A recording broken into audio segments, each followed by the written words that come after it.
శ్రీమాత్రే నమః. యాత్రా కల్ట్కి స్వాగతం.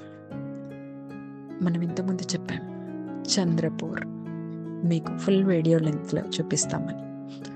భయంకరమైన అమ్మవారి కాళీ రూపాన్ని ప్రశాంతంగా తన చేతులు కట్టించుకొని ప్రజలకు దర్శనం ఇచ్చే అద్భుతమైన దేవాలయానికి ఇప్పుడు మన ప్రయాణం. ఆసిఫాబాద్ నుంచి 70 కిలోమీటర్ల దూరం, హైదరాబాద్ నుంచి 300 కిలోమీటర్స్ దూరం, రోడ్వే అండ్ రైల్వే. ఈ దేవాలయమే కాకుండా నియర్ బై చక్కగా చూడదగ్గ చాలా ప్లేసెస్ ఉన్నాయి.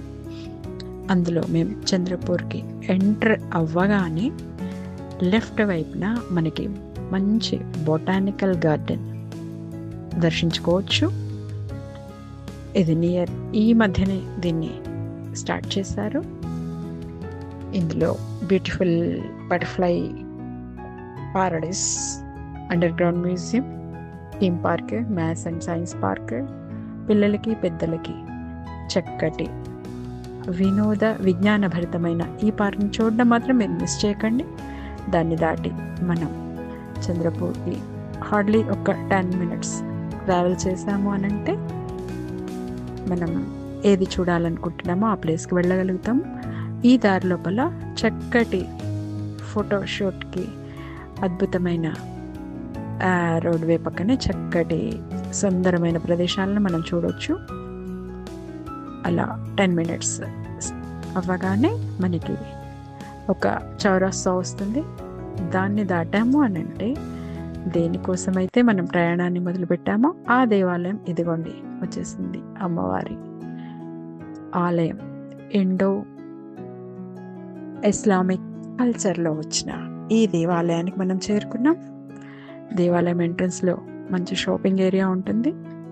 ఆ షాపింగ్ ఏరియా నుంచి దేవాలయంలోకి ఎంటర్ అయ్యాము అంటేనే మనకి మొట్టమొదటిగా ఆంజనేయ స్వామి దేవాలయం కనిపిస్తుంది. ఆంజనేయుడు శివాంశ అని చెప్పడానికి గుర్తుగా ఆంజనేయ స్వామికి ఎదురుగానే పెద్ద త్రిశూలాన్ని ఇక్కడ ఏర్పరిచి మనం చూడవచ్చు.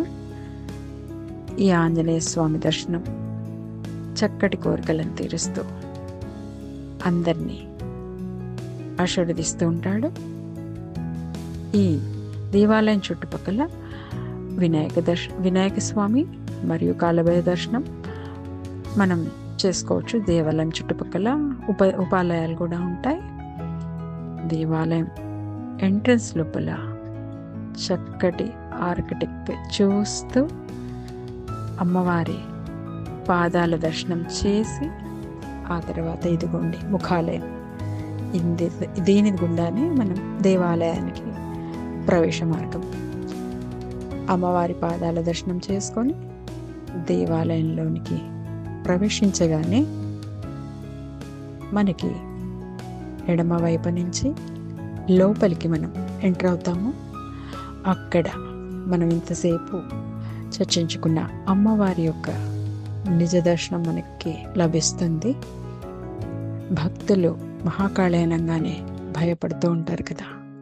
వారి భయాన్ని పోగొట్టి తన చేతులని వారికి ఇచ్చి కట్టించుకొని దర్శనమిచ్చే మహాకాళి అమ్మవారు ఇంకెక్కడా బహుశా మన భారతదేశంలో కనిపించదు.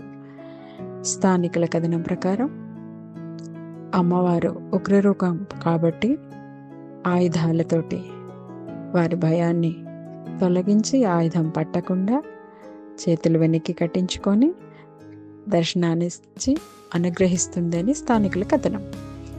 ఈ అమ్మవారిని దర్శించిన మరుక్షణం అలౌకిక ఆనందానికి ప్రతి భక్తుడు గురవడం అతిశయోక్తి కాదు. అమ్మవారిని చిత్రూపంలో చూసి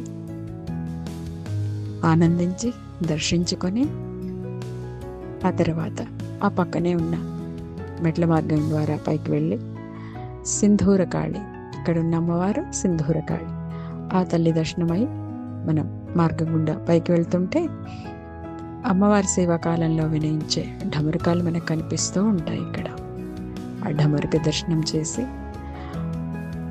నేలమాగలి గర్భాలయం బయట ఉన్న నేలమాగలిలో శయనిస్తున్న ప్రశాంతంగా నిద్రిస్తున్న అమ్మవారి దర్శనం చేసి మనం ఈరోజు ఈ చంద్రపూర్ మహాకాళి దర్శనాన్ని ముగించుకొని అమ్మవారి ఆశీస్సులు పొంది మరో వీడియో లోపల అక్కడే ఉన్న అంచలేశ్వర్, అన్నపూర్ణ సమేత అంచలేశ్వర్ దర్శనాన్ని చేసుకుందాం.